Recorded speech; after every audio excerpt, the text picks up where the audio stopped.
เฮาเฮ็ดบุญด้วยความเป็นจริงนั้นเฮาเฮ็ดบุญให้เจ้าของซะก่อนคันมันเป็นไปตามคำสอนพระพุทธเจ้าบุญเกิดขึ้นมีขึ้นตามเหตุผลถ้าเฮ็ดถูกต้องทำถูกต้องตามคำสอนพระพุทธองค์บุญมันเกิดขึ้นมีขึ้นเฮาก็จังสิสามารถอุทิศไปถึงญาติที่ล่วงลับแม้แต่บางเทื่อเฮาอุทิศไปแล้วญาติผู้ล่วงลับก็บ่แน่ใจว่าสิได้นำเฮาหรือบ่ง่ายปานใดเด้เบิ่งดีๆโยมชีวิตเนี่ยเป็นของอัศจรรย์ชีวิตเป็นของมีค่าแต่ว่าเวลาของชีวิตมันน้อยเฮาอยู่ในโลกนี่สัวคู่สัวยามโลกบ่แม่นของเฮาเด้คันเฮาบ่เข้าใจในคำสอนของพระพุทธเจ้าบ่พิจารณาตามความเป็นจริงเฮาก็สิพากันหลงละเริงหลงในยศในตำแหน่งในฐานะความเป็นอยู่ว่าเจ้าของคักว่าเจ้าของประเสริฐดีกว่าเขาคักกว่าเขาอันนี้คือความบ่ฮู้ดอก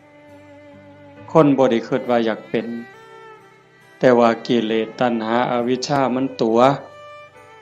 เฮาก็เลยหลงไปตามมันในเมื่อวันเวลาผ่านไปคือว่ามาว่างั้นน่ะความแก่ก็เพิ่มขึ้นความเฒ่าเพิ่มขึ้นโรคภัยไข้เจ็บก็ใกล้มื้อใกล้เว้นความตายก็ใกล้เข้ามาเฮามาอาศัยโลกสัวคู่สัวยามบ่แม่นบ่อยู่อันถาวรโลกเป็นหม่องมาเยี่ยมมาพักคันคนมีปัญญาก็สิรู้จักสร้างน้ำทำบุญเก็บเกี่ยวสัมภารธรรมเก็บกรรมบุญกุศลเพื่อนำพาดวงจิตดวงใจเจ้าของให้มันไปดีกว่าเก่าให้มันไปดีไปงามเพราะว่าถ้าตราบใดเฮายังบ่ทันถึงมรรคผลนิพพานการเวียนว่ายตายเกิดมีแน่นอนโยมจงมั่นใจเด้บาปมีจริงบุญมีจริงชาติหน้าชาติก่อนมีจริงนรกก็มีจริงสวรรค์มีจริงเฮ็ดดีก็ย่อมได้รับผลดีจริงเฮ็ดชั่วก็ย่อมได้รับผลชั่วจริงผู้ที่มีสัมมาทิฏฐิเบื้องต้นจังสี่ก็จังสิพยายามบ่ให้วันเวลาชีวิตผ่านไปโดยเปล่าประโยชน์พยายามสิเอากำไรให้มันเป็นชีวิตที่มีกำไรเฮามาเยี่ยมมายามมีวันเวลาที่อาศัยอยู่ในโลกนี้บ่โดนก็ถือเอาประโยชน์ให้ได้หลายที่สุดเพราะว่าเมื่อสิ้นลมหายใจปั๊บทุกอย่างคืนสู่ธรรมชาติบ่ได้หยังจากแนวนอกจากว่าโลกเป็นสถานที่ที่เฮามาเยี่ยมมาเยือนมาพักสัวข้าวในขณะเดียวกันชีวิตส่วนที่เป็นร่างกายเนี่ยก็บ่แม่นของเฮาอีกเป็นของยืมชีวิตเป็นของยืมเฮายืมมาจากธรรมชาติยืมจากดินจากน้ำจากลมจากไฟก่อกำเนิดเกิดมาเป็นร่างกายเมิดเวลาก็ต้องคืนให้เขาดินเอาคืนให้ดินน้ำคืนให้น้ำลมคืนให้ลมไฟคืนให้ไฟแต่ว่าชีวิตส่วนที่เป็นจิตใจจิตวิญญาณก็ต้องเดินทางต่อไปในวัฏสงสารไปไสล่ะบ่ฮู้ไปสู่อบายก็ได้นรกเปรตอสุรกายสัตว์เดรัจฉานผู้ที่สร้างบุญไว้บ่พอคือว่ารักษาจิตไว้บ่ดีก็ย่อมลวงลงสู่อบาย แต่หากผู้ใดตั้งโตอยู่ในความบ่ประมาทคือญาติโยมทั้งหลายนี้เป็นผู้บ่ประมาทในความบ่เฒ่าบ่แก่บ่เจ็บบ่ไข้คิดว่ากูบ่ตายง่ายดอกเฮาบ่คิดบ่ประมาทในความบ่เฒ่าบ่แก่บ่เจ็บบ่ป่วยแล้วก็บ่ประมาทในวันเวลาของชีวิตมันสร้างบุญสร้างกุศลเชื่อว่าบุญกุศลนั่นเป็นที่พึ่งผู้ที่เดินทางสายศีลสายธรรมละบาปบำเพ็ญบุญมันคัดเกลาจิตใจขันมันต้องจากโลกนี้ไปต้องตายลงโอกาสสิไปสู่สุคติไปสู่สวรรค์ไปสู่พรหมมันก็มีสูงแม้นว่าสิกลับมาเกิดเป็นคนอีกถ้ามันบ่ทันถึงพระอริยเจ้าขั้นสูงสุดมันก็ต้องกลับมาในเมื่อดวงจิตดวงวิญญาณมันได้เก็บเกี่ยวเอาบุญกุศลเป็นสมบัติของดวงจิตไว้หลายพอสมควรหลังจากหมดเวลาบนสวรรค์บนพรหมกลับมาเกิดเป็นคนอีกเถื่อเป็นคนงามรูปร่างหน้าตาผิวพรรณฐานะความเป็นอยู่ก็ดีสติปัญญาเฉลียวฉลาดโรคภัยไข้เจ็บหน่อยอายุยืนอันนี้เป็นเรื่องของบุญบุญเป็นผู้จัดสรรเป็นผู้ดลบันดาลเป็นผู้กำกับบุญนั่นจึงเป็นที่เพิงเป็นมิตรสหายในทุกๆสถานทุกการทุกเวลาแต่ว่าบาปนั้นมันตรงกันข้ามเป็นสิ่งตามหลังตามพรานเป็นสิ่งที่ตามเผาล้นก่อให้เกิดความทุกข์ความเดือดร้อนคือผู้บ่ตั้งใจบ่เชื่อ สร้างบาปสร้างกรรมโดยกายวาจาใจความคิดก็บ่ถูกต้องคำเว้าก็บ่ถูกต้องการกระทำก็บ่ถูกต้องเฮ็ดอันใดก็หวังเอารัดเอาเปรียบผู้อื่นในชีวิตเป็นอยู่นี่ก็หาความสุขบ่พอมีความทุกข์อยู่เรื่อยมีความเดือดร้อนอยู่เรื่อยจากโลกนี้ไปก็ล่วงลงสู่อบายนรกเปรตอสุรกายสัตว์เดรัจฉานกลับมาเกิดเป็นคนอีกเถื่อทุกข์ลังเธอพิการตั้งแต่ในท้องตาบอดแน่หูหนวกแต่เกิดจังสิแข้งบ่ล่าขาบ่เกิงมือบ่ครบเป็นแนวใดโยมบ่าพิกลพิการทั้งร่างกายแล้วเกิดในตระกูลที่ยากจนขี้ร้ายพร้อมพิการพร้อมจนพร้อมโรคภัยไข้เจ็บหลายพ่อแต่แนวบ่ดีเดือดร้อนบ่จบบ่สิ้นอันนี้ก็คือบาปเป็นผู้กำกับบาปเป็นผู้แสดงเป็นผู้กำกับการแสดงแล้วก็ส่งผลก่อให้เกิดความทุกข์ความเดือดร้อนผู้บ่ประมาททั้งหลายก็จังพยายามขนขวายในการสร้างบุญแต่มาจังว่าอนุโมทนาสาธุกับญาติโยมโดยเฉพาะเจ้าภาพ จริงๆกับเจ้าภาพทุกคนเจ้าภาพทุกคนที่มาร่วมกันในมื้อนี้เฮาตั้งใจสิเฮ็ดบุญกุศลอุทิศไปถึงโยมพ่อใหญ่ตาโยมแม่ใหญ่พุทธอุทิศแปลว่าให้เฮ็ดบุญหวังสิส่งไปฮอดโยมแม่ใหญ่ตาโยมพ่อใหญ่พุทธบุญรัตน์อันนี้ก็คือเจตนาอันนี้คือความหวังตั้งใจของญาติโยมทุกคนแต่ว่ามันสิเป็นไปดังใจบ่อาตมาเว้าค้างไว้ตั้งแต่ตอนต้นๆลังเถื่อเฮาคิดจังหนึ่งคิดจากได้จังสี่แต่มันก็บ่แม่นคือใจเฮาคิดหมดคันคือใจเฮาคิดหมดเฮาก็คือสิเป็นเศรษฐีกันสู่คนบ่มีผู้ใดอยากทุกข์จากคนบ่มีผู้ใดอยากขี้ร้ายตั้งแต่เลขบ่ทันซื้อก็หวังว่าสิถูกอยู่บ่ต้องเว้าถึงซื้อแล้วเด้นี่อันนั้นคือความหวังถูกเลข3โตวก็บ่เอาสำเร็จผู้ลางคนนี่อยากถูกฮอดรางวัลที่1บุญซื้อลอตเตอรี่ครับแต่มันเป็นคือคิดบ่ล่ะตั้งแต่ของอยู่ในโลกนี่เห็นกันอยู่เว้ากันอยู่มันก็ยังบ่แม่น อันนี้สิเฮ็ดบุญให้ผู้ตายนี่ห้วยไกลแห้งไกลความคิดชาโนดโสนีพราหมณ์นั่นเพิ่นเป็นคนเฮ็ดบุญอยู่บ่อยๆแล้วก็อุทิศบุญหาญาติไปกราบทูลถามพระพุทธเจ้า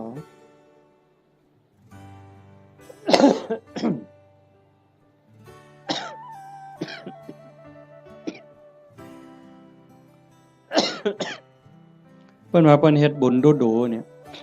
อุทิศไปให้ญาติที่ล่วงลับไปญาติได้รับบ่พระพุทธองค์เพิ่นก็ว่ามันบ่แน่นอนดูก่อนพราหมณ์มันแล้วแต่ฐานะคำว่าแล้วแต่ฐานะคือผู้ที่จากไปนั่นเขาไปไสคันเขาไปตกนรกเขาก็บ่ได้รับผลบุญนี่ทันทีนรกเพิ่นบอกว่ามีอยู่457ขุม457ขุมบ่ได้บุญทันทีคันสิได้ก็ในเมื่อรับรู้รับทราบแล้วก็ยินดีอนุโมทนาสาธุนำสิ่งที่เฮาเฮ็ดเฮาทำเขาก็จังสิได้คันไปเกิดเป็นเปรตมี12ชนิดที่สิได้บุญฉับพลันทันทีก็มีอยู่ชนิดเดียวคือปรัตถตูปชีวีอีก11กลุ่ม11คณะสิได้บุญย้อนก็เมื่อเฮาเฮ็ดถูกต้องและอุทิศไปถึงฮู้เรื่องฮู้ราวอนุโมทนาสาธุนำจังสิได้อสุรกายคือกันสัตว์เดรัจฉานคือกันถ้าไปเกิดเป็นเทวดาเขาก็กินอาหารของเทวดากินบุญเก่าเป็นพรหมคือกันคันมาเกิดเป็นคนยิ่งบ่ฮู้เรื่องบ่ฮู้จักเขาก็สิได้นำเฮาจังได๋บัดนี้มันก็บ่ได้อันนี้คือฐานะของผู้ที่จากไปนั่นส่วนหนึ่ง2ผู้เฮ็ดบุญนี่เฮ็ดเป็นบ่เฮ็ดถูกตามคำสอนพระพุทธเจ้าบ่สมมุติว่าญาติเฮาที่ตายจากไปรอคอยส่วนบุญคอยอนุโมทนา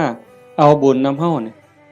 แต่ว่าผู้เฮาเฮ็ดบุญนี่เฮ็ดเป็นบ่เฮ็ดถูกบ่เฮ็ดแม่นตามคำสอนพระพุทธเจ้าบ่คันบ่ได้เฮ็ดตามคำสอนพระพุทธเจ้าเฮ็ดบุญตามความคิดเฮ็ดบุญตามเขาว่าเฮ็ดบุญตามธรรมเนียมประเพณีมันก็บ่เป็นบุญผู้ทาคาถาเป่าทุกข์ก็ทุกข์อยู่ซ้ำนั้นจังซั่นการเฮ็ดบุญเนี่ยมันจะต้องศึกษาทำความเข้าใจแต่ว่าโยมทั้งหลายโดยเฉพาะผู้เป็นเจ้าภาพโยมแม่ออกสมบูรณ์หลายๆคนเนาะพ่อใหญ่อ่อนแม่ใหญ่สมศรีนางวิภารัตน์นายทวีศักดิ์พ่อใหญ่สังงานางโยมกาญจนาโยมศิริพรโยมกิตติโยมชูชาติโยมสมบูรณ์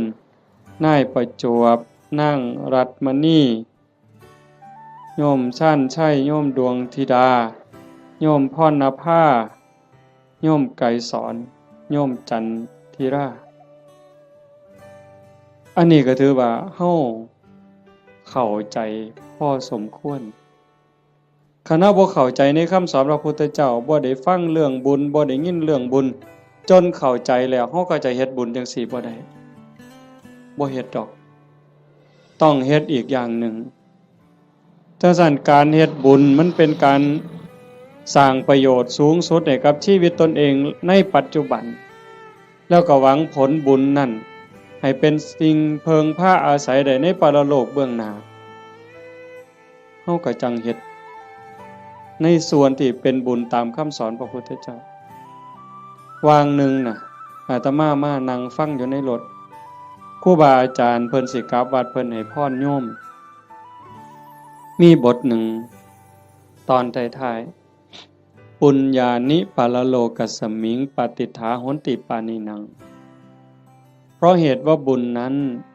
เป็นที่พึ่งของสัตว์ทั้งหลายในโลกหน้าพร้อมทั้งโลกต่อไปเพิ่นแปลว่าจังซี่ปุญญานิปรโลกัสสมิงปฏิฐาโหนติปานินังเพราะเหตุว่าบุญนั้นเป็นที่พึ่งของสัตว์ทั้งหลายในโลกหน้าพร้อมทั้งโลกต่อไป บุญนี่เป็นสื่อของความสุขเป็นสื่อของความดีความงามบุญนำมาซึ่งความสำเร็จนำมาซึ่งความเจริญเฮาได้ดังหวังตั้งใจนี่บุญเป็นผู้กำกับทั้งหมดบุญเป็นสื่อของความสุขความดีความงามนำมาซึ่งความสำเร็จบุญเป็นที่เพิงนอกจากบุญบ่มีอันใดเป็นที่เพิงอันถาวรได้โยมคิดเบิ่งดีๆเด้แม่นอยู่ดอกในขณะที่เป็นอยู่เฮาก็แสวงหาหมดนั่นล่ะเข้าของเงินทองชื่อเสียงอำนาจวาสนาบริวารญาติพี่น้องก็พอได้เพิงพาอาศัยกันในข้าวที่ยังอยู่แต่โยมพิจารณาเบิ่งดีบ่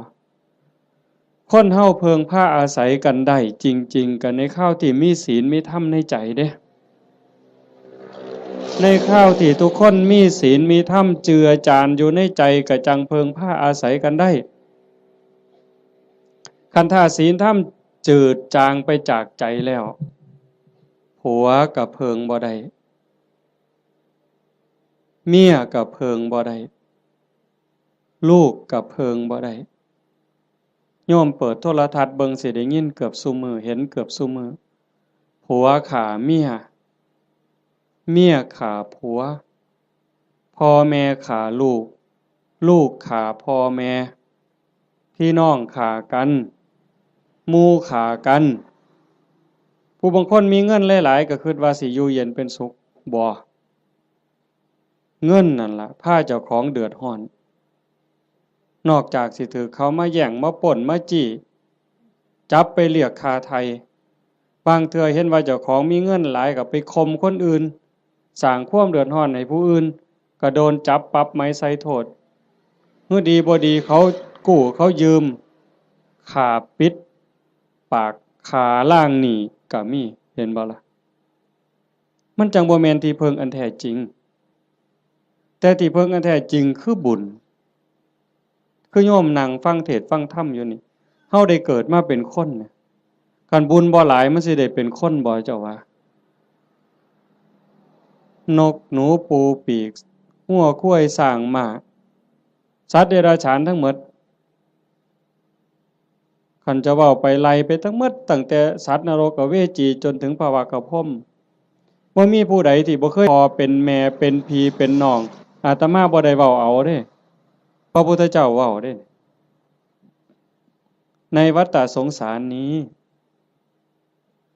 ไม่มีใครเลยที่ไม่เคยเกิดเป็นพ่อเป็นแม่เป็นพี่เป็นน้องเป็นญาติร่วมสายโลหิตไม่มีใครเลยที่ไม่เคยเกิดเป็นสามีภรรยากันมาก่อนโยมอยู่นี่หลายๆคนเคยเป็นผัวเป็นเมียกับหนอนกับมดกับยุงที่มันมากัดเฮานี่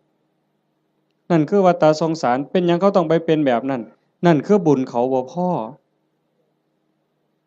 สร้างบาปสร้างกรรมเฮามีบุญหลายได้รักษาศีลหาไว้มีกุศลกรรมบท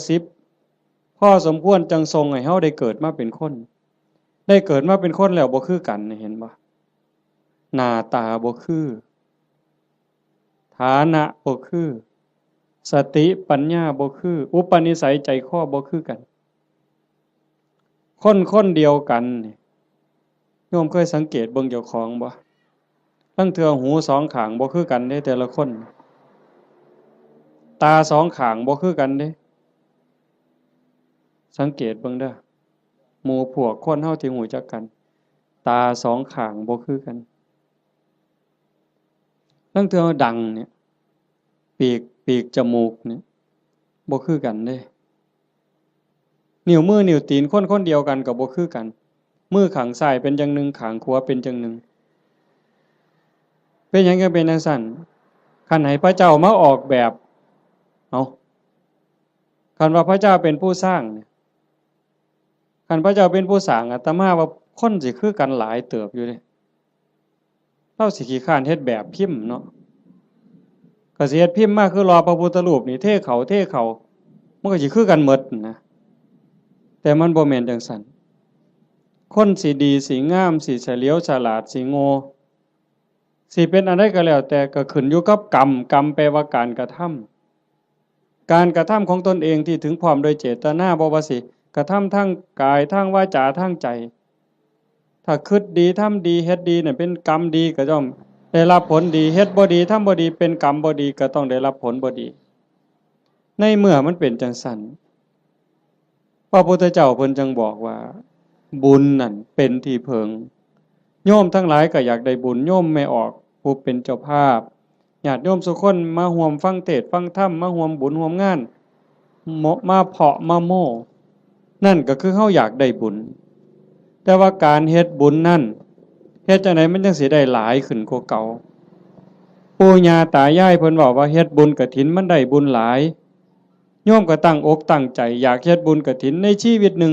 ให้มันได้เป็นเจ้าภาพทอดกฐินมันสิได้บุญหลายอาตมาก็ว่าเป็นไปได้ถ้าเฮ็ดเป็นเด้ถ้าเฮ็ดบ่เป็นมันก็บ่เกิดบุญ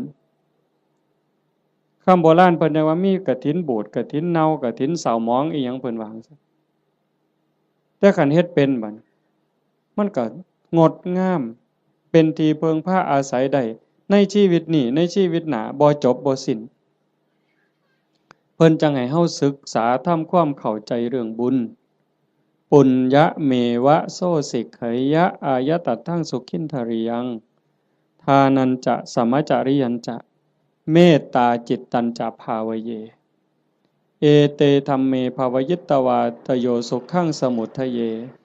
อภยาปัจฉังสุขังโลกังบันติโตอุปปัชชติถ้าบุคคลใดปรารถนาบุญอันเลิศพึงศึกษาทำความเข้าใจเรื่องบุญนั้นให้ดีๆจงเลือกทำบุญชนิดที่มีความสุขเป็นกำไรย่อมฟังเข้าใจบ่เนี่ยถ้าบุคคลใดปรารถนาบุญอันเลิศจงศึกษาทำความเข้าใจเรื่องบุญนั้นให้ดีๆจงเลือกทำบุญชนิดที่มีความสุขเป็นกำไรคำว่าบุญอันเลิศคือบุญประเสริฐดีงามประเสริฐเลิศเลิศก็แสดงว่าต้องมีสิ่งที่ตรงกันข้ามนั่นคือบุญกระจอกบุญกระจอกบุญบ่พอสิได้ประโยชน์ไปเหย้าก็เอิ้นว่าบุญคือกันอยู่บุญกระจอกเป็นบุญชนิดที่มีความทุกข์เป็นกำไรเป็นบุญนอกคำสอนพระพุทธเจ้าเป็นบุญคิดเอาเป็นบุญตามเขาว่าเอิ้นชื่อว่าบุญคือกันบุญแข่งเหือเห็นบ่เป็นบุญบ่อนใดล่ะหมู่เจ้าว่าบุญบั้งไฟจังสิเอาเป็นบุญบ่อนใดเอาเฮาก็เอิ้นว่าบุญอยู่เด้นี่บุญบั้งไฟตั้งแต่ไปเตรียมทานนี่ก็เท่าใดเครือกเวลาเท่าใดหมดเงินหมดทองเท่าใดผัวเมียผิดกันเท่าใดหมดให้หมดหน้าไปเท่าใดได้ปาลูกปาผัวปาเมียเท่าใดนั่นบ่บุญตายเท่าใดพิการเท่าใดนั่นคือบุญบ่นะนี่บุญตามเขาว่าบุญแข่งเหือคือกันนั่นคือบุญกระจอกอาจสิลงทุนเป็นล้านผู้ว่าราชการจังหวัดมาเป็นประธานเปิดพุ่นได้เฮ็ดบักอย่างใหญ่นี่นั่นคันระดับจังหวัดก็ยังแต่คักหลายกว่าเก่าดีบ่ดีก็ฆ่ากันตายในงานนั้นอันนั้นคือบุญกระจอกอาจสิลงทุนเป็นร้อยล้านพันล้านก็ได้แต่บ่แม่นที่เพิงบ่ได้เป็นสมบัติของจิตของใจหยังเลยบุญตามเขาว่าบุญตามประเพณีอีกอย่างหนึ่งขันบุญในบ้านในชุมชนจังซี่แต่อาตมาเป็นเด็กน้อยคือบวชมาใหม่ๆก็ยังได้มีซุมื้อก็ยังเหลืออยู่แต่ก็น้อยลงในบางจุดพอเฮาเว้าดูชี้แจงดูอย่างว่าบ่มีเหล้าบ่มียาบ่เป็นบุญดอกบ่ฆ่าหมูบ่ฆ่างัวบ่ฆ่าควายสู้กันกินนี่บ่เป็นบุญดอกบ่มีหมอร้องหมอลำบ่แม่นบุญดอกอันบุญจังสั่นเป็นบุญตามเขาว่าเป็นบุญกระจอกนอกพุทธศาสนาบุญชนิดนั้นมีความทุกข์เป็นกำไรมีความทุกข์เป็นกำไรมีความทุกข์เดือดร้อนตามมาบ่จบง่ายบ่สิ้นง่ายแถวตำบลดอนแลดเนี่ยอาตมาก็เชื่อว่าโยมเคยเห็นพี่กายอาตมาเทศน์ทั้งฟังนั่นอันนั้นเฮงแต่หมดหลายอยู่ด้วยกอตอง หมอลำครูหมู่ฮ้อข้าวต้มมวยแม่นบ่มื้องานจังซี่นี่หมอลำ300,000ก็ว่าเอาบุญบักคักเด้อเอาก็ได้ไปก็แล้วแต่ว่าบุญที่พระพุทธเจ้าสอนมันเป็นบุญชนิดที่มีความสุขเป็นกำไรอาจสิบ่ต้องลงทุนพอสลึงก็ได้บัดมันมีหยังแหน่บุญที่พระพุทธเจ้าสอนเป็นบุญในเขตพุทธศาสนาเป็นบุญสงบเย็นแล้วก็มีความสุขเป็นกำไรทานันจะท่านคือการให้การแบ่งการปันโยมให้ออกสมบูรณ์ต้อนรับพี่ในป่าพ่อลุงหน้าบ่าวหน้าสาวลูกเต่าเล่าหลานมาเพาะมะโม่บุญตั้งแต่น้ำเป่าๆน้ำดื่มธรรมดาแก้วหนึ่งต้อนรับกันโยมไม่ออกสมบูรณ์ก็สบายใจเห็นบ่ไหว้กันต้อนรับกันทักทายปราศัยเว้ากันดีๆซ้ำนี่ก็เป็นบุญบุญคือความสุขฟังให้ดีเด้บุญคือความสุขความอิ่มใจความเบิกบานใจแล้วบุญนั้นไม่มีโทษบ่แม่นม่วนซื่อๆเด้ต้องบ่มีโทษบ่มีภัยนำในโลกนี้ในโลกหน้า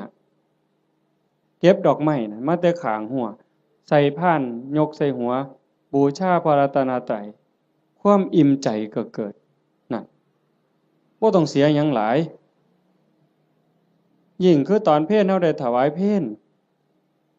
ยกสำรับกับเขาถวายครูบาอาจารย์ได้ไหว้พระได้รับศีลคันเข้าใจตั้งใจดีๆเกิดความสุขเกิดความอิ่มใจตรงนี้คันญาติพี่น้องเพิ่นอยู่ในฐานะที่สิได้เพิ่นก็ได้คันเฮาเฮ็ดถูกเฮ็ดแม่นนี่เพิ่นต้องได้คันเฮ็ดบ่ถูกบ่แม่นหมด100ล้านพันล้านก็บ่เป็นบุญบ่ได้นำจังว่าทานันจะทานคือการให้การแบ่งการปันตั้งแต่อามิสทานวัตถุทานข้าวน้ำสามปลาโภชนาอาหารปัจจัย4ทั้งหมดที่เฮาถวายกับหมู่สงฆ์ก็แล้วแต่อันนี้มันเกิดความสุขคันยิ่งธรรมทานให้ความรู้ให้ความเข้าใจที่ถูกต้องให้คำแนะนำที่เป็นประโยชน์ในการดำรงชีวิตที่เป็นศีลเป็นธรรมเป็นไปเพื่อความถูกต้องดีงามอันนั้นเป็นธรรมทานอานิสงส์ก็ยิ่งใหญ่กว่าเก่าบัดนี้คันเลยไปฮอดอภัยทานล่ะให้อภัยญาติโยมเคยเป็นอยู่บ่เฮาเครียดให้คนเครียดให้หมู่ก็ตามให้เอื้อยให้อ้ายก็ตามให้พี่ให้น้องก็ตามให้ลูกให้หลานคือให้ลูกไผลูกเขยเฮาเครียดเฮาขมกักไว้ในใจนี่มันทุกข์มันอุกมันอังแต่คันเฮารู้จักให้อภัยปั๊บอโหสิปั๊บมันก็คือกับบงหนองบงเสียนเคยตำมือตำตีนตำแข้งตำขาก็เอาซ้ำมือนี่ล่ะไปเสียนไม้ไผ่น้ำขอบเตียงขอบหยังมันเตรียมตำมือเข้ามานี่มันก็บ่พอล้มพอตายแต่มันนั่นเดียดเดียดเดียดอยู่เรื่อยบัดเฮาตัดสินใจบงออกเคลียร์เอาหนามนั่นออกเอาเสียนนั่นออกปั๊บโล่งการให้อภัยก็เป็นจังซั่นฝีจังซี่โยมเคยเป็นฝีบ่แต่ต่อมาเป็นเด็กน้อยฝีอยู่ก้นอยู่กับโพกโยมไม่ออกเพิ่นกีบักเขียบแหงกับเปลือกบักงิ้วกีจนมันใหม่ดำๆเอามาผสมกับปูนเขี้ยวหมากเอามาแปะมันดูดจูดจูดจูดปวดแต่มันคือยับออกปืดปืดปืดปืดบ่โดนหัวฝีหลุดปกออกมาเศร้าเจ็บเศร้าปวดทันทีนั่นคือท่านเด้นี่อามิสทานก็มีประโยชน์บ่น้อยอานิสงส์บ่น้อยอานิสงส์สิเป็นขันเป็นตอนขันเรามันสิยาวโพดเอาง่ายๆซ้ำพื้นฐานเนี่ยซ้ำสิเอาบุญเนาะโยมเนาะคือเมออกเมคั่วเนี่ยเฮ็ดอยู่เฮ็ดกินคือมาจังซี่ล่ะโจมปลาเขาพระน้ำสู้กันกินแล้วบัดกินแล้วสิเอาถ้วยเอาซ้ำไปล้าง คันแม่ครัวเข้าใจจักน้อยสิเอาบุญเนี่ยเศษอาหารนี่เคลียร์ลงขยะแล้วมีแต่คราบไขมันคราบน้ำแกงเอียงต่างๆที่มันติดอยู่กับถ้วยกับจานแม่ครัวเอาน้ำเทใส่แล้วก็มือลูบในแก้วในถ้วยในจานนั่นแล้วก็คิดในใจก่อนสิเทน้ำลงดินโอ้ยน้ำเศษอาหารรสชาติอาหารติดอยู่กับน้ำนี่เทลงไปในดินให้สัตว์อาศัยในดินมันได้กินเด้อพวกขี้ไก่ดักไก่เดือนไก่มันได้กินกินแล้วไก่มันอยู่ดีมีแห้งสุขกายสุขใจเด้อแล้วเทลงไปปุ๊บซ้ำนั่นพระพุทธเจ้าว่าเป็นบุญที่นับประมาณไม่ได้แค่นี้เด้อโยมเพราะท่านได้เป็นหยังย้อนได้นี่เป็นบุญหลายจนนับประมาณบ่ได้ซ้ำเฮานับบ่ได้แล้วว่าฝนตกเนี่ยมันจักเม็ดแม่น้ำมูลแม่น้ำโขงแม่น้ำเจ้าพระยาคือน้ำในทะเลนี่เฮานับบ่ได้ว่ามันจักซ่อนจักแก้วจักขวดจักลิตรจักแองจักโองเฮาบ่สามารถจะนับได้เพียงแค่เฮาเทน้ำล้างถ้วยล้างจานลงในดินแต่เจตนาให้พวกเชื้อโรคพวกขี้ไก่เดือนให้มันได้กินซ้ำนี่ก็บุญมหาศาลพระพุทธเจ้าเพิ่นก็ยังไล่ขึ้นมาจากสัตว์เดรัจฉานร้อยเทื่อพันเทื่อก็บ่สู้ให้คนขี้เมาคนบ่มีศีลบ่มีธรรมตีหัวหมาด่าแม่คนคันให้พวกนี้เทื่อเดียวก็ได้หลายกว่าให้สัตว์เดรัจฉานร้อยเทื่อพันเทื่อให้คนบ่มีศีลบ่มีธรรมจังสันร้อยเทื่อพันเทื่อก็บ่ได้บุญหลายเท่าให้โยมผู้มีศีลหาเทื่อเดียวเพราะว่าคนมีศีลมีธรรมมันสิเฮ็ดโลกนี่สงบร่มเย็นแล้วก็เป็นประโยชน์นำกันอีกให้คนผู้มีศีลหาร้อยเทื่อพันเทื่อก็บ่ได้บุญหลายเท่าให้ผู้มีศีล8พ่อใหญ่แม่ใหญ่เฮาไปจำศีลอยู่วัดในมื้อวันพระวันศีลหรือมีงานปฏิบัติธรรมไปนุ่งขาวห่มขาวนั่นแหละเป็นเนื้อหน้าบุญผู้ศีลหาบริสุทธิ์ร้อยเทื่อพันเทื่อก็บ่ได้บุญหลายเท่าให้ผู้มีศีล8เทื่อเดียวให้ผู้มีศีล8ร้อยเทื่อพันเทื่อก็บ่ได้บุญหลายเท่ากับให้เน้นน้อยผู้เดียวได้บัดนี้เน้นน้อยศีล10เด้ให้เน้นน้อยศีล10ร้อยเทื่อพันเทื่อก็บ่ได้บุญหลายเท่ากับให้พระภิกษุศีล227เทื่อเดียวให้ผู้พระภิกษุเนี่ยศีล227ร้อยเทื่อพันเทื่อก็บ่เกิดบุญหลายเท่ากับให้นักบวชนอกศาสนาที่เขาฝึกฝนอบรมบ่มจิตบ่มใจจนคมราคะความรู้สึกระหว่างเพศขาดสะบั้นลงแล้วไล่ขึ้นมาอีกเป็นเก่าชั้น10ชั้นบนบ่ไล่ดอกจนฮอดพระพุทธเจ้าจนฮอดสงฆ์ที่มีพระพุทธเจ้าเป็นประธานอานิสงส์ก็หลายขึ้นหลายขึ้นให้กับคณะสงฆ์ที่มีพระพุทธเจ้าเป็นประธานร้อยเทื่อพันเทื่อก็บ่ได้บุญหลายเท่ากับสร้างวิหารกันแดดกันฝนกันลมสร้างวิหารร้อยหลังพันหลังก็บ่ได้บุญหลายเท่ากับให้ธรรมะเห็นบ่บัดนี้ตัวนี้บ่เสียหยังแล้วเด้บัดบ่สู้ให้ธรรมะเป็นทานให้ความรู้ให้ความเข้าใจอย่างว่าให้ธรรมะเป็นทานก็ได้บุญได้กุศลมาอยู่ได้บุญได้เกิดความร่ำรวยได้เกิดความงามความดีแต่ว่าบางเทื่อมันก็ยังแบกศาลานั่นกูก็สร้างกุฏินี่ก็สร้างโบสถ์ก็สร้างกฐินก็เฮ็ดซุปีคันบ่มีกูนี่บ่ว่าทีเดียวเลยบัดนี้เป็นจังได๋บัดดีบ่หลวงพ่ออย่าเว้ายากเด้บ่เฮ็ดกฐินให้เด้เป็นจังได๋บัดบ่มาก็ได้เด้วัดนี่นั่นครูพระแล้วนั่นเพิ่นว่าเพิ่นคักซั่นเด้จังต้องมาที่อภัยทานรู้จักให้ธรรมะรู้จักให้อภัยคือจิตทำจิตให้ว่างทำจิตให้เป็นอิสระผลมันก็มีอานิสงส์ต่างกันหลายขึ้นสูงขึ้นอันนี้คือทานเด้อันที่1ทานันจะสมัจจริยันจะบุญชนิดที่มีความสุขเป็นกำไรสม่ำเสมอควบคุมอากัปกิริยาคำปากคำเว้าให้เป็นไปโดยสงบเสงี่ยมอันนั้นคือศีลสำรวมวาจาใจให้เรียบร้อยศีลนี่จังมีอานิสงส์หลายเพราะว่าของมาท่านลักมากก็ได้โกงมากก็ได้ปล้นมากก็ได้ฆ่ามากก็ได้บุญหลายแต่ แต่มันอาจสิบ่บริสุทธิ์เห็นบ่ศีลมันเป็นอุบายออกจากการเบียดเบียนตนเองก็บ่เดือดร้อนคันมีศีลเด้คนอื่นก็บ่เดือดร้อนเป็นหยังโยมก็เข้าใจอยู่ศีลข้อที่หนึ่งเจตนาเป็นเครื่องงดเว้นจากการทำสัตว์ที่มีชีวิตให้ตกร่วงบ่เว้าถึงขาเลยแม้แต่เบียดเบียนเขาหักแข้งหักขาหักปีกเขาก็บ่เฮ็ดให้เขาพากพ่อพากแม่พากลูกก็บ่เฮ็ดมันเป็นทุกข์มันเดือดร้อนคันเฮามีศีลข้อที่หนึ่งโลกทั้งใบก็สงบบ่มีผู้ใดย้านไผสิทำอันตรายสองทรัพย์ที่ดินที่ดอนเงินทองแก้วแหวน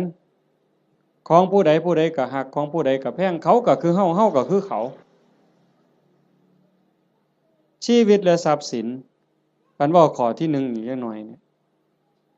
ร่างกายอย่าว่าแต่มาเข็นมาขาเถาะทุบตีก็บ่เอาไปเอามานี่ไม่ออกพอออกเคยเป็นบ่หมอสิฉีดยาป้องกันโรคป้องกันภัยเขาสิฉีดวัคซีนบ่ให้เฮาเจ็บเฮาป่วยบางเทื่อก็เจ็บบ่ให้เขาฉีดตั้งแต่ไปโรงเรียนนี่ครับว่าหมอสิฉีดยามื้ออื่นนี่โอ้ยข่อยไข้ลดแล้วข่อยบ่ไปแล้วเห็นบ่นั่นคือชีวิตเขาก็คือเฮาคือเขาทรัพย์สินสมบัติคือกันข้อ3ลูกหลานผัวเมียพี่สาวพี่ชายน้องสาวน้องชายผู้ใดก็คือกันผู้ใดก็ฮักผู้ใดก็หวงญาติพี่น้องของเจ้าของสามีภรรยาลูกหลานเจ้าของคันเฮาเห็นอกเห็นใจกันจังซี่คันบ่ได้แต่งการแต่งงานบ่แม่นว่าเฮาฟังคือตื้นๆเข้าใจกันเพิ่นๆว่าศีลข้อที่3นี่ไม่ให้ล่วงเกินสามีภรรยาคนอื่นจริงๆบ่แม่นแต่ผัวเขาเมียเขาเด้ลูกหลานพี่สาวพี่ชายน้องสาวน้องชายคันบ่ทันได้เข้าพิธีแต่งงานสมรสพ่อแม่เขาบ่ทันอนุญาตเฮาไปล่วงเกินเขาก็ผิดศีลข้อนี้หมดข้อ2เจตนาเป็นเครื่องงดเว้นจากการถือเอาสิ่งของที่เจ้าของเขาไม่ได้ให้สิยักยอกสิปล้นเอาลักเอาว่าห้ามลักเดี๋ยวปล้นเอาซะดอกจังซี่ว่าก็บ่แม่น4เจตนาเป็นเครื่องงดเว้นจากการพูดเท็จเฮาก็บ่อยากให้ไผตัวเฮาบ่อยากให้ผู้ใดมาเว้าให้เฮาผิดอกผิดใจบริวารหรือว่าองค์ประกอบที่จะเฮ็ดให้มันผิดให้มันเศร้าหมองนี่นอกจากโกหกแล้วก็ยังมีเว้าส่อเสียดยุยงให้แตกร้าวสามัคคียุให้ผู้นั้นผิดกับผู้นี้เว้าเพ้อเจ้อไร้สาระหาแก่นสารบ่ได้เว้าคำหยาบคำห้ายคำด่าที่ฟังแล้วเฮ็ดให้ทุกข์ใจเจ็บใจอันนี้ก็ต้องงดเว้นอันนี้เป็นศีลเนี่ยเจตนาเป็นเครื่องงดเว้นจากการดื่มเสพเครื่องดองของเมาเฮาก็สิคิดว่าแต่บ่กินเหล้าอย่างเดียวบ่ให้กินเหล้ายาม่าสูบได้บ่กัญชาเฮโรอีนได้บ่จริงๆเพิ่นมีทั้งสุราทั้งเมลัยทั้งของเมาต่างๆคันเฮาไปเสพไปสูบทั้งอมทั้งดมทั้งเคี้ยวเฮ็ดให้ขาดสติสัมปชัญญะบางเทื่อเป็นบ้าอย่างมันคลั่งยาบ้าจับแม่เจ้าของปาดคอพ่อเจ้าของปาดคอมันดีบ่นใดบัดคันเฮาเฮ็ดได้จังซี่มันก็เป็นเครื่องคุ้มครองบ่เบียดเบียนตนเองบ่เบียดเบียนผู้อื่นความเดือดร้อนก็บ่ต้องเกิดขึ้นในโลกในสังคมอันนี้คือบุญชนิดที่มีความสุขเป็นกำไรที่พุทธเจ้าเพิ่นสอนข้อที่2 3เมตตาจิตตัญจภาวะเยสร้างความหักความแพงความเมตตาความหวังดีต่อกันให้มันหลายขึ้นให้มันเจริญขึ้นอย่างเฮาเฮ็ดสมาธิเบิ่งญาติโยมหลายๆคนท่าทางนี่เฮาเป็นคนวัดคนว่าจำศีลภาวนาไปปฏิบัติธรรมนำครูบาอาจารย์บนหันบนนี้สังเกตเบิ่งบ่เวลาเฮาเดินจงกรมด้วยความตั้งใจล้อมสติในอารมณ์ปัจจุบันเวลามานั่งสมาธิก็มีสติที่ลมหายใจเข้าออกคัน10นาทีผ่านไป20นาทีผ่านไปคันฮอด30นาทีแห่งแต่สุดยอด คันเฮามีสติในอารมณ์ปัจจุบันลมหายใจเข้าก็ฮู้ลมหายใจออกก็ฮู้ลมสั้นก็ฮู้ลมยาวก็ฮู้ใจโยมสินิ่งใจนิ่งใจสบายกายเบาจิตเบาความรู้สึกที่เป็นสุขมันจะเกิดขึ้นสมองก็ปลอดโปร่งเบากายเบาใจความคิดอันดีอันงามเกิดขึ้นมาคันมันหลายไปกว่านั้นอีกสงสารคนรู้โตนคนบ่เว้าแต่ว่าคนที่ฮักกันแพงกันเด้แม้แต่คนเป็นครูกรรมครูเวรด่าเฮารังแกเฮาเบียดเบียนข่มเหงเฮาก็สิมีความเมตตาให้เขารู้โตนเขาอีกต่างหากเขาเบียดเบียนข่มเหงฆ่าตีเฮานี่สิเอาโทษเอาเรื่องผู้อื่นสิเอาโทษยุให้เอาโทษจับเข้าคุกเข้าตารางปรับไหมใส่โทษเฮาผู้ถูกตีถูกฆ่าหัวล้างข้างแตกแขนหักขาหักบางเทื่อโอ้ยบ่ว่าหยังดอกรู้โตนมันให้อภัยมันซะเห็นบ่คันคนในโลกมีจิตสภาพนี้ล่ะโยมว่ามีใจเป็นจังซี่ล่ะที่โอบอ้อมไปด้วยศีลด้วยธรรมจิตที่ถูกห่อหุ้มด้วยศีลด้วยธรรมด้วยความเมตตาต่อกันโลกมันสิเป็นจังไดโยมว่า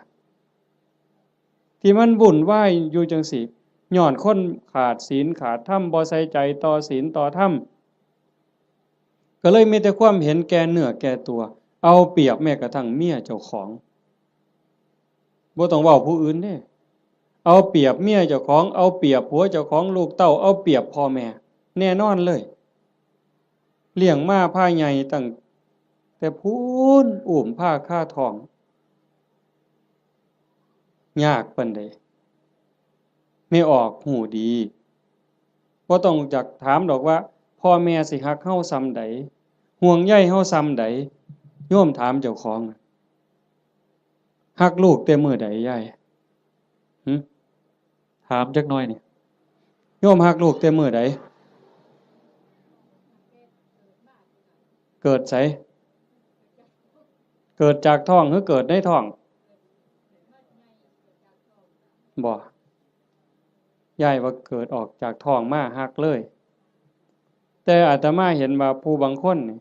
ส่วนหลายฮักตั้งแต่ว่าลูกมีในท้องพุ่น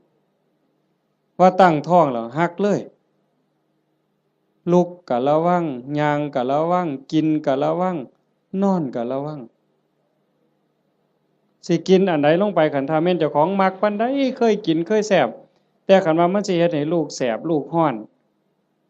หยุดนั่นคือความฮักเด้ฮักตั้งแต่ว่าลูกอยู่ในท้อง9 เดือน10 เดือนคลอดมาก็เกือบล้มเกือบตาย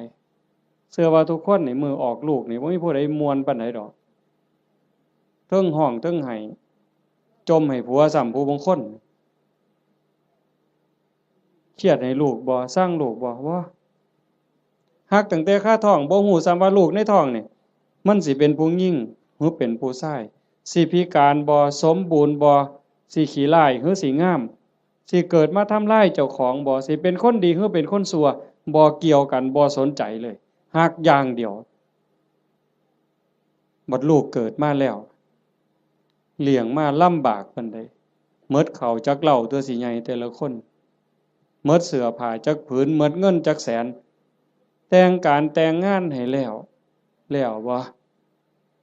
เฮ็ดเฮือนเฮ็ดซ่านให้อีกแล้วบ่มีทางออกลูกมาก็มาให้แม่เลี้ยงพ่อเลี้ยงคือเก่าพูด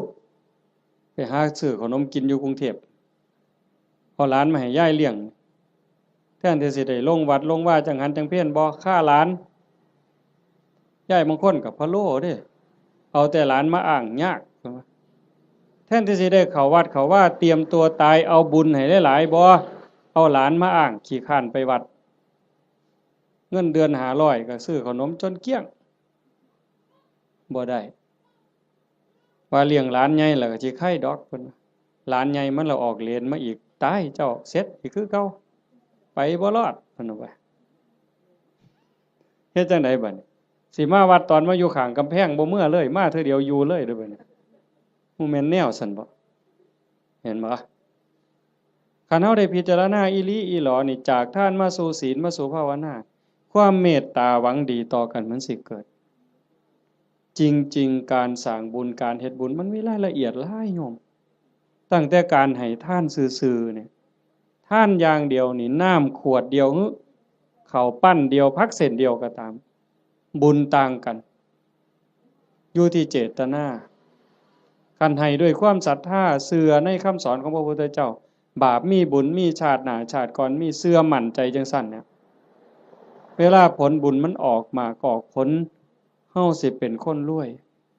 ยพร้อมงามพร้อมปัจจุบันก็จิตใจร่ำรวยบุญกิริยามารยาทก็งดงามงามภายนอกงามภายในงามภายในทรงไปสู่ภายนอกเกิดชาติใหม่พบใหม่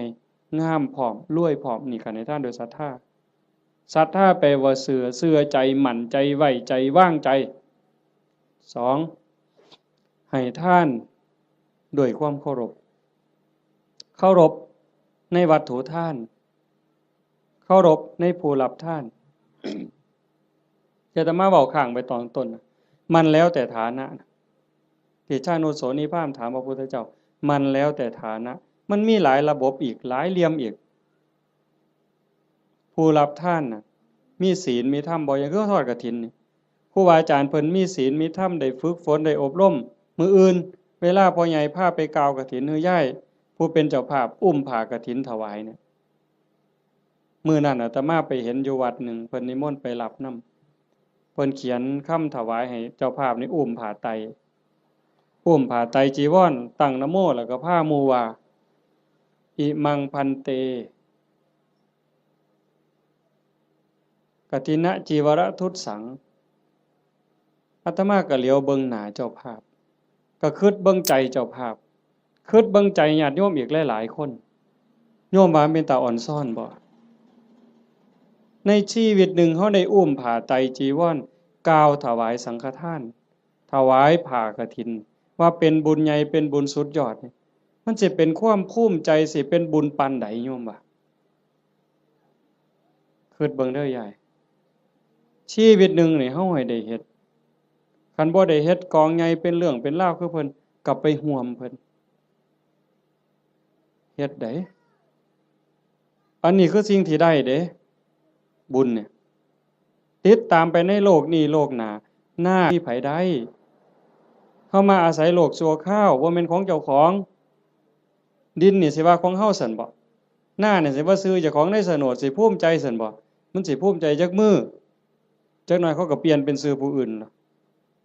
เฮ้ยอยู่ในทะเบียนบ้านมันจะสิสถานะเจ้าบ้านนี่ชื่อขึ้นก้อนหมู่นั่นสถานะเจ้าบ้านน่ะจะร้องตายมึงติพอ24ชั่วโมงยังเขามาทับตาแดงใส่ปรับหล่นตายว่าซั่นว่าเจ้าบ้านเจ้าบ่ต้องไปไสเด้อเจ้าอยู่หั่นเด้คันแม่นเจ้าบ้านอีหลีนั่นต้องเป็นเจ้าของอยู่ตลอดมันบ่แม่นหน้าก็บ่ได้สวนก็บ่ได้รถก็บ่ได้บ่ได้หยังจักอย่างแนวใดคือบุญนี่แนวใดเพิ่นจังว่าต้องทำความเข้าใจอีหยังให้มันหลายๆทานก็เฮาให้ด้วยความศรัทธาให้ด้วยความเคารพในผู้รับทานครูบาอาจารย์เป็นผู้มีศีลมีธรรมผู้รับทานเป็นหมู่สงฆ์เฮาถวายข้าวสงฆ์เจ้าของเองก็เป็นผู้บริสุทธิ์ย้อนหยังสะอาดย้อนหยังย้อนศีลก่อนสิทำบุญให้ทานถวายต่างๆเพิ่นจังให้เฮาสามารถทานศีลนั่นคือชำระความเศร้าหมองในใจคันเฮาไปฆ่าสัตว์มามันก็เศร้าไปลักเขามาก็เศร้าไปนอกอกนอกใจสามีไปล่วงเกินผู้อื่นมามันก็เศร้าหมองเอาน้ำมาอาบหมดน้ำทะเลมันก็บ่สะอาดใจบ่สะอาดดอกไปตั๋วเข้ามาไปดื่มเสพเครื่องดองของเมามาสิใช้ผงซักฟอกอันใดสบู่อันใดล้างออกมันก็บ่สะอาดแต่คันสมาทานศีลปั๊บปานาติปาตาทินากาเมมุสาสุราปั๊บพระสงฆ์เพิ่นสรุปศีลให้ปั๊บสำบายใจล้างความหม่นหมองความเศร้าหมองในใจนั่นออกมานั่นเป็นผู้บริสุทธิ์นี่เด้มันสิเกิดพละอานิสงส์หลายๆมันแล้วแต่ฐานะสิเกิดบุญจังได๋นี่1ผู้ให้บริสุทธิ์2วัตถุที่มาทำบุญก็บริสุทธิ์3ผู้รับก็บริสุทธิ์ผ้ากฐินมาทอดกฐินนี่ มันสิบริสุทธิ์บ่เป็นกฐินเน่ากฐินบูดกฐินเศร้าหมองบ่ผ้านั่นบ่ได้ลักไผมาบ่ได้ยืมไผมาเป็นของที่เกิดด้วยหยาดเหงื่อแรงงานด้วยความบริสุทธิ์ผ้าเก่าก็ได้ยายผ้าเก่าก็ได้กางเก่ากางใหม่ก็ได้ผ้าใหม่ก็ได้ผ้าบางสุกุลก็ได้ไปเก็บมาแต่กองขยะพุ่นก็เป็นกฐินได้ไปเก็บมาจากกองขยะสีกได้เธอค่ะท่อนละซ้ำฝ่ามือทำศอกซ้ำแขนมาหยิบต่อกันเฮ็ดผ้าสบงได้ผืนหนึ่งเก่าๆก็ได้แต่ว่าเป็นกรรมสิทธิ์โดยชอบธรรมโดยความถูกธรรมนั่นคือวัตถุท่านที่บริสุทธิ์บุญกุศลมหาศาลแล้วก็ประกอบกับเจตนาอีกก่อนให้นี่มีศรัทธาบ่ตั้งใจไว้ดีบ่คันมีความศรัทธามีความเหลื่อมใสของนั้นแม้นมันสิน้อยสิราคาหลายปานใดพักเครื่องเส้นแต่ก่อนให้มีความศรัทธามีความตั้งใจสักกจังทานังเทติให้ท่านด้วยความเคารพด้วยความศรัทธาเนี่ยของนั้นมันสิมีค่ามีราคาหน่อยเฮาตั้งอกตั้งใจถวายพระพุทธเจ้าว่าบุญบ่น้อยของได้มาด้วยความชอบธรรมได้มาแล้วโดยธรรมเป็นของบริสุทธิ์ก่อนให้ก็มีศรัทธามีความเหลื่อมใสในขณะที่ยิบยื่นให้ทรงให้ยกประเคนก็ภูมิใจดีใจให้ไปแล้วหลังให้ก็มีความปีติยินดีคิดพ่อย่ามใดก็สุขใจอิ่มใจภูมิใจจนน้ำตาลังน้ำตาไหลบุญจะเกิดอันนี้คือฐานะที่เฮ็ดให้บุญมันมีพลัง3ให้ท่านตามการกฐินนี่ก็ประยุกต์เข้ามาในหันเพราะว่าวัดหนึ่งรับได้เทื่อเดียวในรอบปีเดือนเดียวเท่านั้นคันมือร้อยกระทงไปแล้วสิมีเงินแบ่งพันนี่เต็มปะล่ำนี่ก็ทอดกฐินบ่ได้หมดโอกาสเห็นบ่มันถือการถือเวลาคันผู้ใดให้ท่านตามการตามเวลาเพิ่นบอกว่า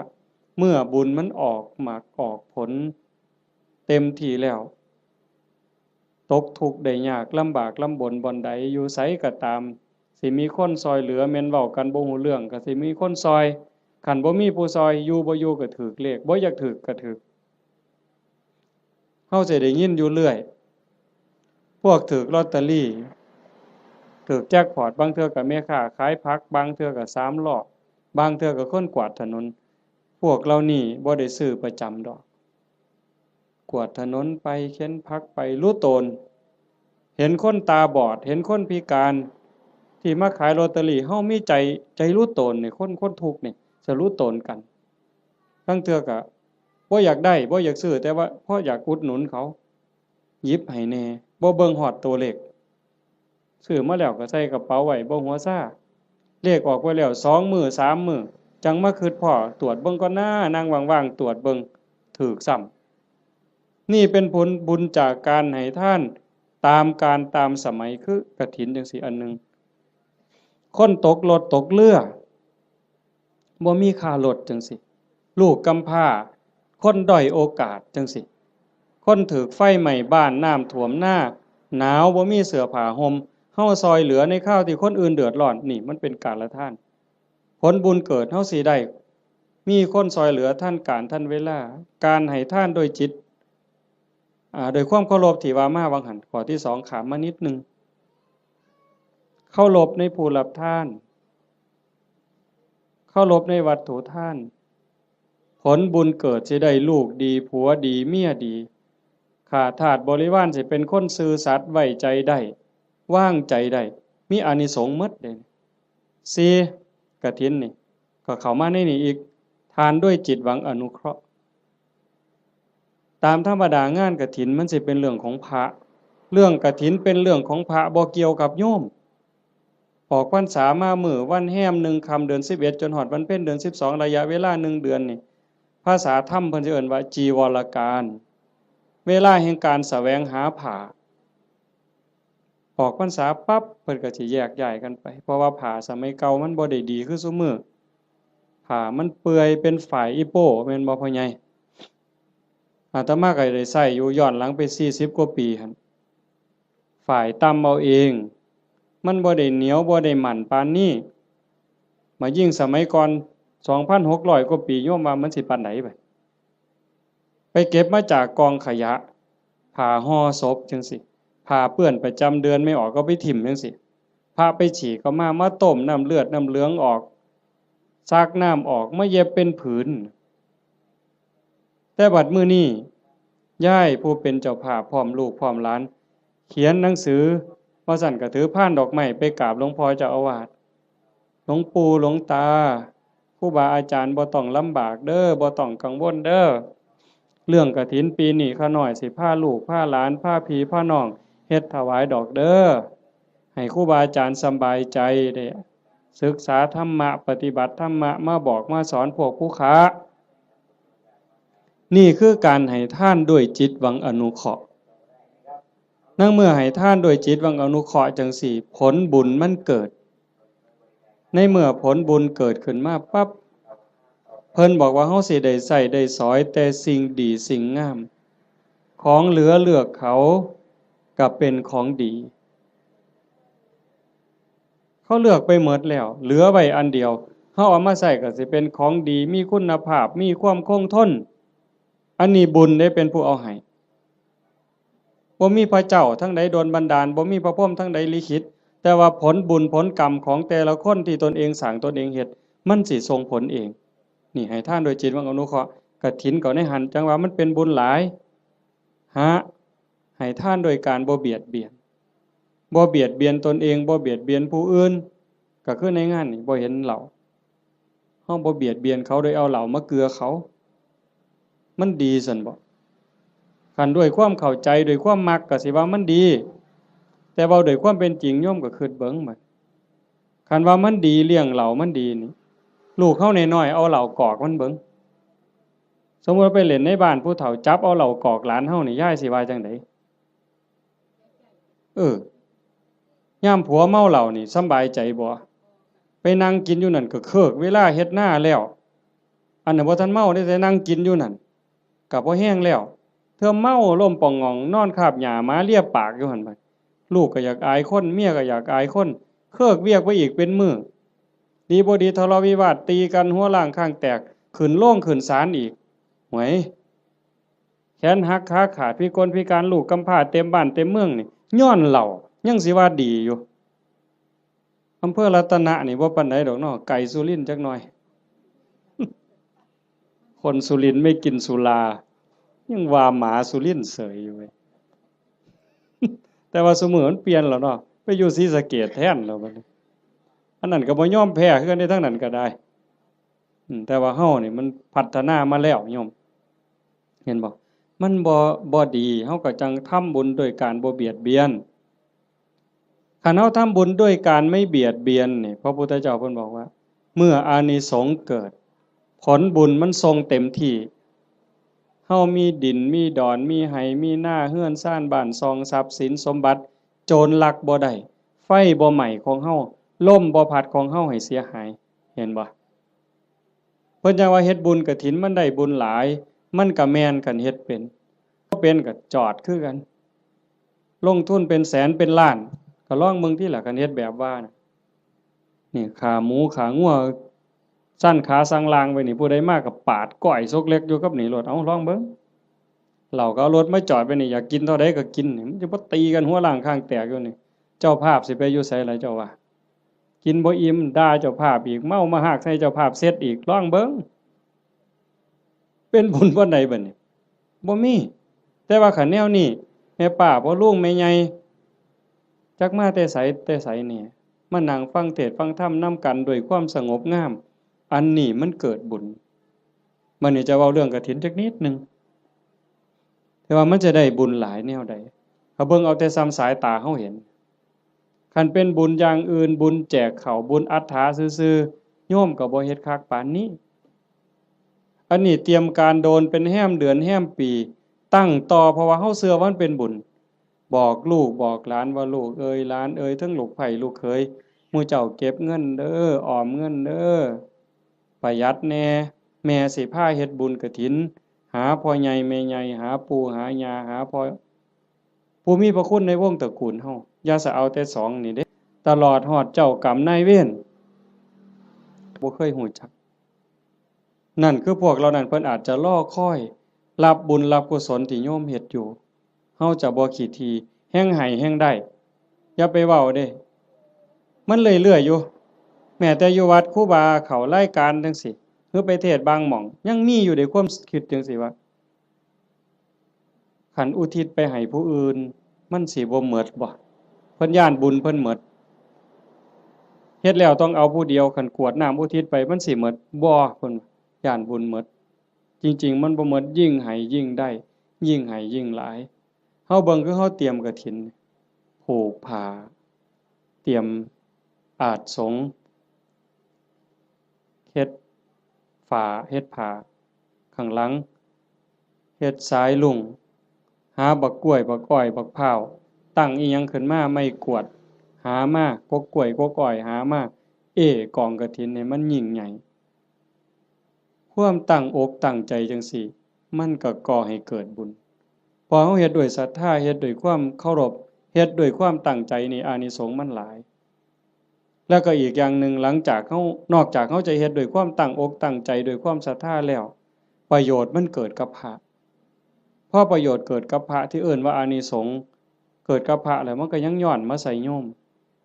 แม้แต่เฮาบ่เฮ็ดจังซี่อ่าอานิสงส์ที่มันเกิดจากการเป็นคนดีมีศีลมีธรรมที่เฮาเฮ็ดอยู่ประจำพระพุทธองค์เพิ่นก็บอกว่ามันมีอยู่4อย่างอันนั้นคือสากลสิใส่บาตรหน้าบ้านหน้าเรือนซอยเหลืองานสาธารณะจังซี่งานวัดงานโรงเรียนงานตำรวจงานอนามัยเฮาไปซอยด้วยความตั้งใจด้วยความจริงใจเพิ่นว่า1ชื่อเสียงอันดีฟุ้งกระจรไปไกลก็แม่นอีหลีคันโยมเป็นคนดีมีจิตใจเอื้อเฟื้อต่อโลกต่อสังคม1ชื่อเสียงอันดีฟุ้งกระจรไปไกล2คนดีย่อมคบหาดีดูดดีชั่วดูดชั่วพวกเล่นไพ่อันซุ่มไปวัดปฏิบัติธรรมนั่งสมาธิอันนี้ก็บ่ได้ยากคือกันไปแล้วบ่เฒ่าพร้อมแล้วบ่โทรศัพท์ถ้าค่อยได้เด้อไปโลดเห็นบ่อันนี้คือกันอานิสงส์ของคนเฮ็ดคุณงามความดี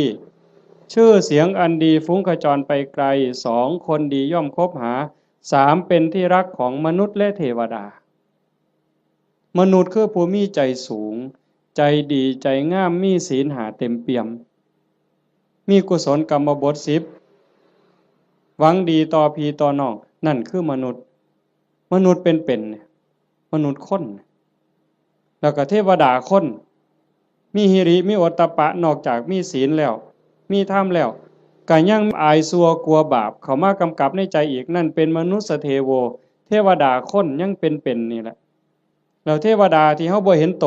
เพิ่นก็ย่อมคุ้มครองรักษาคนเฮ็ดบุญคนสร้างบุญเป็นหยังเพราะว่าคนดีคนเฮ็ดบุญคนสร้างบุญนี่เขาสร้างบุญเทวดาก็สาธุเทวดามาทอดกฐินบ่ได้ดอกโยมเชื่อบ่ เทวดามาทอดกฐินบ่ได้เทวดาสิมายกผ้าเขาถวายพระบ่ได้เฮ็ดจังได๋ล่ะก็สาธุล่ะเห็นหมู่เฮาเฮ็ดมื้ออื่นนี่เพิ่นก็สาธุนั่งฟังเทศน์นี่เพิ่นก็สิสาธุนำเฮาเนี่ยเพิ่นก็ได้นำเฮาเพิ่นจังว่าเป็นที่รักของมนุษย์และเทวดาเพิ่นฮักเพิ่นคุ้มครองเพิ่นรักษาเพราะว่าเพิ่นได้บุญนำ4เวลาสิตายก็ไม่หลงลืมสติตายจำเป็นแต่เด้คันคนสร้างดีสร้างงามสร้างบุญอยู่บ่อยๆจิตใจมันสิกอดเกี่ยวพันอยู่กับบุญกับกุศลจิตบ่เศร้าหมองจิตบ่กังวลจิตบ่เป็นทุกข์มันก็ย่อมไปสู่สุคติไม่หลงลืมสติตายแต่คันคนไปลักเขาแน่ไปฆ่าเขาแน่ตั้งแต่นอนมันก็สะดุ้งเคยเห็นบ่ล่ะเคยเป็นบ่เจ้าไปเฮ็ดแนวบ่ถูกต้องบ่ดีบ่งามมานอนก็สะดุ้งอย่าสะเว้าแต่บัดสิตายเด้นี่นอนบ่เป็นหลับเป็นตื่นพวกไปลักเขาไปปล้นเขาไปฆ่าเขามานี่โอ้มันสิสะดุ้งแม้กระทั่งการอยู่การกินคันแม้แต่สิกินข้าวทั้งเทื่อก็สงสัยมันสิวางยากูบ่น้อพู้นเด้ มันสิหาความสุขได้บ่ใดบ่นี่เจ้าว่าคันคบกับคนบ่ดีอยู่ในสังคมจังซั่นแม้แต่สิกินน้ำแม้แต่สิกินข้าวก็เกิดความระแวงมันจังหาความสุขที่แท้จริงบ่ได้คันบัดล้มป่วยล้มหมอนนอนเสือใกล้สิตายเบิดบาปกรรมต่างๆไปฆ่าเขาไปตีเขาไปลักเขาไปปล้นเขาเถียงพ่อเถียงแม่เฮ็ดให้พ่อแม่ทุกข์อกทุกข์ใจมาหลอกมาหลอนจิตเศร้าหมองปั๊บตายในขณะที่จิตเศร้าหมองก็ทวนเลยคำว่าทวนนี่ตรงข้ามกับดองเด้ทวนนี่ตกลงทั้งต่ำแต่ดองนี่ขึ้นทั้งสูงเด้เห็นหลวงปู่ผายดอกว่าอยู่วัดปีกายเนี่ยอาตมาก็เว้าเรื่องนี้ทวนได้ปู่ผมบ่ทวนดอกอาจารย์ผมสิดองเนี่ยเห็นบ่ไม่หลงลืมสติตายหาเมื่อจากโลกนี้ไปจะไปอุบัติยังสุคติมีสวรรค์เป็นต้นนี่คนเฮ็ดบุญสิเดินสายนี้มื้อนี้กฐินน่ะกฐินเฮาทอดกฐินปั๊บพระก็สิได้หาเนี่ยเวลาในการแสวงหาผ้าจากฮอดวันเพ็ญเดือน12สิยืดไปฮอดเดือน4เพ็งนี่คือเวลายืดไปอีก4เดือน2พระสิเก็บผ้าไว้ได้ตามต้องการปกติพระสิมีผ้าแค่3ผืนเพิ่นเอิ้นว่าผ้าไตรเฮาก็เว้าอยู่ซุมื้อละผ้าไตรบางบ้านก็ผ้าไตรบางบ้านก็ผ้าไกแล้วแต่สิว่านี่คือบ่ฮู้จักจริงๆผ้าไตรไตรนี่แปลว่า3ผ้า3ผืนสบง1จีวร1สังฆาติ1นี่คือผ้าอธิษฐานคันมีเกินนั่นเอาผ้าจีวรหามาได้อีกผืนนึงเอาไว้เสยนี่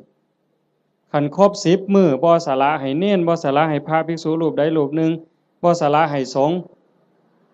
เป็นนิสสักขิยปาจิตตีผ้าผืนนั้นใส่บ่ได้ไปแตะไปต้องไปสู้นไปใส่บาปทุกเที่ยวเป็นบาปเป็นโทษเป็นอาบัติเมื่อโยมทอดกฐินแล้วอย่าว่าแต่4ผืนเลย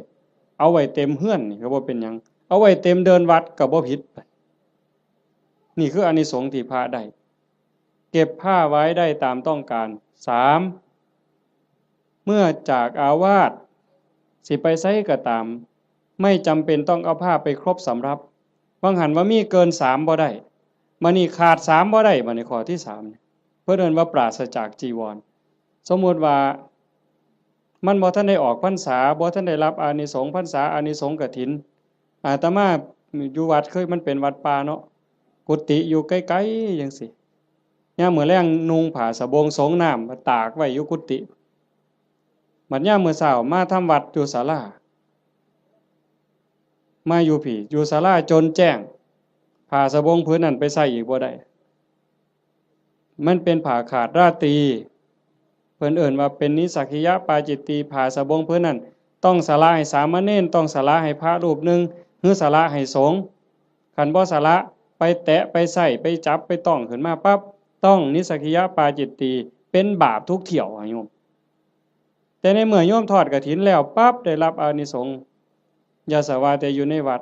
เอาผ้าอานิสงส์ที่โยมทอดกฐินมันคุ้มครอง4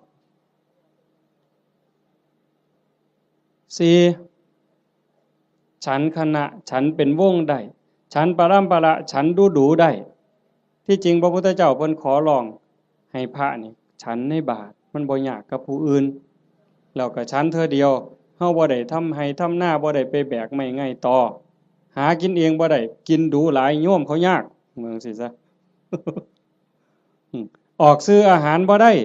จังซี่แต่เมื่อโยมทอดกฐินแล้วปั๊บก็สามารถฉันเป็นกลุ่มเป็นวงได้เพราะว่าเฮ็ดผ้ามันอาจสิบ่แล้วง่ายในเวลาจังซี่จักหน่อยก็แล่นไปจูไฟเพราะมันบ่มีสีสำเร็จเด้ฟักบักมี่หาฟืนมาไว้พ่อใหญ่สิเคยเห็นแต่ก่อนแม่นบ่ย้อมเปลือกไม้ย้อมหากไม้ย้อมแก่นไม้เขี่ยวไว้จังซี่กำลังฉันอยู่ไฟอ่อนไฟสิมอดก็ออกไปจูไฟมาฉันอีกก็ได้จังซั่นน่ะเพิ่นว่าสิฉันจักเทื่อก็ได้แต่ว่าอย่าเกินเที่ยงคันพอทอดกฐินแล้วก็เป็นแบบนั้นบ่เป็นโทษข้อที่5บัดที่พระได้ลาภสักการะที่เกิดขึ้นคือของเขากองกฐินไปถวายมื้ออื่นเป็นของพวกเธอที่จำพรรษาในอาวาสนั้นพระในวัดบ้านเฮานี่วัดอีหยังบ้านวัดค่ำศรีบ่วัดค่ำศรีบ้านบึง พระที่จำพรรษายังวัดค่ำศรีบ้านบึงเป็นผู้ได้รับของทั้งหมดเนี่ยเจ้าคณะจังหวัดสุรินทร์มันร่วมนำหรือสิสมเด็จสังฆราชมาร่วมรับกฐินนำมื้ออื่นก็บ่ได้ดอกโอ้ข่อยเป็นสังฆราชเด้อผ้าพื้นนี่ข่อยสิเอาดอกถูกใจแท้ๆบ่ได้เด้โยมบ่ได้นอกจากพระวัดเฮาสิตกลงปรงใจถวายจังสิได้เป็นของภิกษุที่อยู่ในวัดเราโยมได้หาขอจำได้เหรอตัวพระได้หาขอไหม1เวลายืดไปหอดเดือน4แม่นบ่2เก็บผ้าไว้ได้ตามต้องการ3ไปปราศจากจีวรก็ได้4ฉันคณะฉันปรัมประออกชื่อโภชนะได้เพิ่นจังเฮาสิได้ยินครูบาอาจารย์เพิ่นบอกเรื่อยๆว่านิมนต์ฉันเพลนิมนต์ฉันจังหันบ่แม่นอาจารย์นิมนต์ฉันตำบักหุ่งบ่ได้อาจารย์นิมนต์ฉันต้มปลาอันนี้ก็บ่แม่นนิมนต์ฉันข้าวอันนี้ก็บ่แม่นคันรับกฐินแล้วก็ได้อยู่จังซี่นะ